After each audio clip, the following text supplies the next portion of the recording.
Good morning students. Today date is 15 February 23.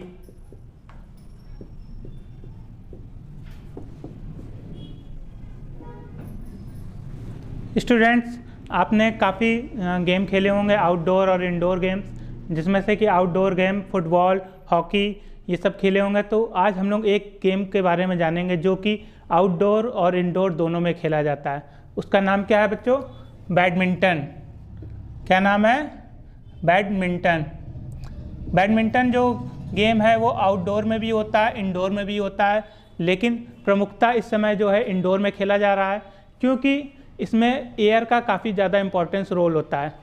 बाहर क्या होता है, कभी हवा तेज़ हो जाती है, कभी धीमी हो जाती है, जिस पे कि हम लोग नियंत्रण नहीं रख सकते हैं। लेकिन इंडोर में क्या है कि हम लोग एयर को बराबर रख सकते हैं, वहाँ पर हवा का आवागमन हम लोग अपने अकॉर्डिंग निर्धारित कर सकते हैं। तो इसलिए इसको अधिकतर टाइम पे इस टाइम पे कहाँ खेला जा रहा है? इंडोर में।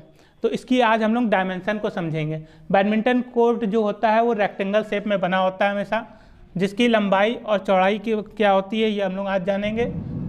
ये हमारा रहा बैडमिंटन कोर्ट। इसकी लंबाई जो है 44 फीट होती है ओवरऑल, ये 44 फीट हो गई। और इसकी चौड़ाई सिंगल के लिए कितनी होती है? 17 फीट हो जाती है, और डबल में कितनी हो जाती है? 20 फीट हो जाती है। सिंगल और डबल में चेंज होती है, क्यों चेंज होती है वो भी हम लोग आज जानेंगे। इसकी 17 और ऑब्लिक करके हमने समझ लिया 20 फीट। ये हमारे कोर्ट की ओवरऑल डायमेंशन हो गई। इसके अलावा हमारा बैडमिंटन कोर्ट जो होता है दो पार्ट में डिवाइड होता है, जिसको एक लाइन डिवाइड करती है, जिसको हम लोग क्या बोलते हैं? सेंटर लाइन या मिड लाइन के नाम से जानते हैं।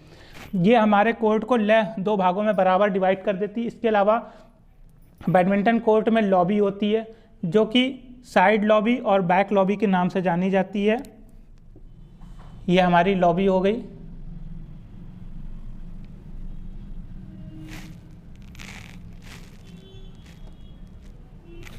ये लॉबी आ गई हमारी।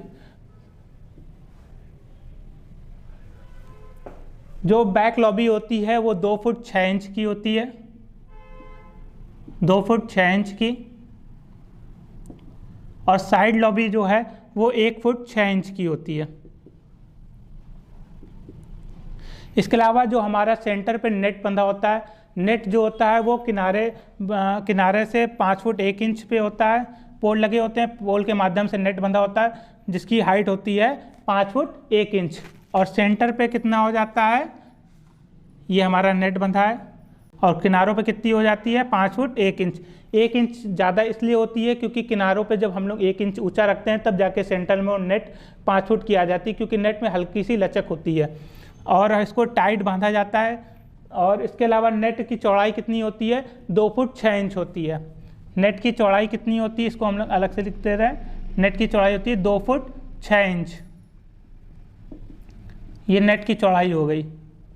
अब इसमें जो होता है 2 लाइनें होती हैं, जो कि सेंटर लाइन से शॉर्ट सर्विस लाइन के नाम से जानी जाती है, जो सेंटर लाइन से 6 फुट 6 इंच की दूरी पर होती है।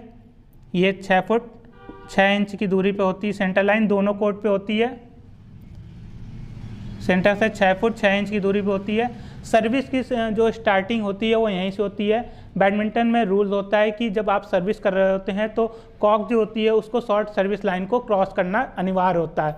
अगर हमारे सर्विस करते समय कॉक जो है इस शॉर्ट सर्विस लाइन से पहले गिर जाती है तो वो फॉल होता है। अब जो शॉर्ट सर्विस लाइन होती है, इससे बैक लॉबी की तरफ एक लाइन खींची होती है, जो कि हमारे कोर्ट को 2 लेफ़्ट और राइट में डिवाइड करती है। ये राइट हो गया, ये लेफ़्ट हो गया। इधर से ये राइट हो जाएगा, ये लेफ़्ट हो जाएगा। सर्विस करते समय हमारे प्लेयर्स जो हैं यहीं पर खड़े होते हैं, जो कि अलग अलग रूल्स के अकॉर्डिंग होता है, जैसे कि सिंगल और डबल और मिक्स में डिवाइड होता है। जब लेफ़्ट कोर्ट पे खड़ा हुआ प्लेयर सर्विस करेगा तो वो लेफ़्ट में ही खड़े हुए प्लेयर को सर्विस देगा, और राइट में खड़ा प्लेयर राइट में ही खड़े प्लेयर को सर्विस देता है। अगर लेफ्ट में खड़ा हुआ प्लेयर सीधा राइट वाले प्लेयर को सर्विस दे देता है तो ये भी एक तरह से फॉल होता है। या राइट में खड़ा प्लेयर लेफ्ट में खड़े प्लेयर को सर्विस देता है तो ये भी फॉल होता है।